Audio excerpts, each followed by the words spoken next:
En ce temps-là, comme les foules s'amassaient, Jésus se mit à dire : « Cette génération est une génération mauvaise.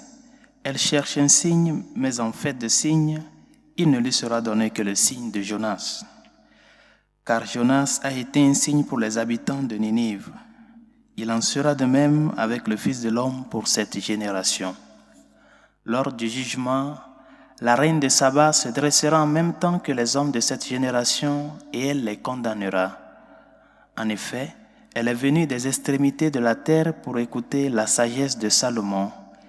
Et il y a ici bien plus que Salomon.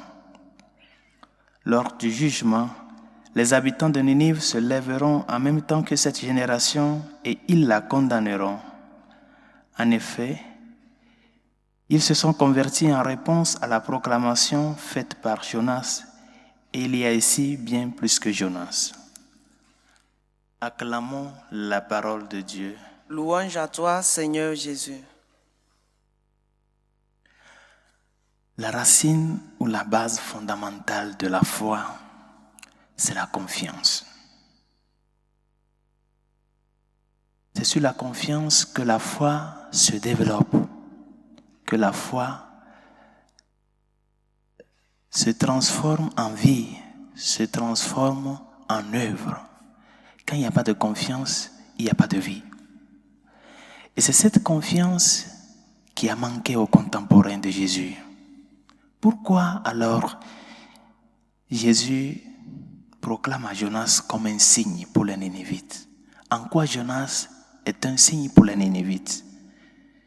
Et quel est le message que le Seigneur veut nous dire en ce jour? Jonas fut envoyé aux Ninivites, aux habitants de Ninive, pour leur prêcher la conversion.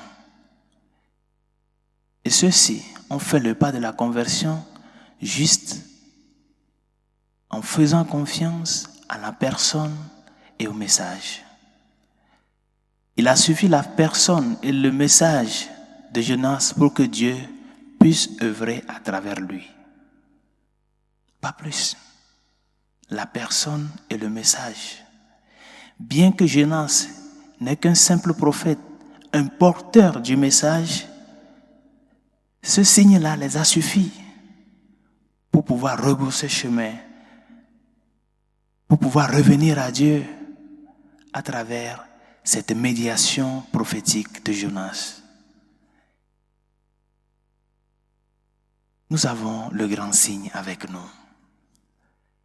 Les temps sont accomplis et il n'y a plus d'autres signes que le Fils de Dieu fait homme. Jésus-Christ n'est pas seulement l'envoyé de Dieu, mais il procède de Dieu. Pourquoi alors ces réticences par rapport à la parole du Seigneur? Qu'est-ce que nous espérons pour pouvoir adhérer à sa personne et vivre pleinement ce salut-là? Pourquoi toutes ces réticences? C'est pour cela, aujourd'hui le Seigneur nous invite à ce que nous savons que le temps de carême est un temps d'urgence de conversion. Au lieu d'espérer des signes spectaculaires, écoutons la parole du Seigneur et adhérons à sa personne. L'écoute de la parole et l'adhésion à sa personne sont l'expression de la confiance que nous avons en lui. Et c'est à travers cela que nous nous transformons en ces terres-là qui vont porter la semence de la parole. C'est en écoutant la parole et en adhérant à la personne de Christ que nous nous ouvrons à l'horizon du salut.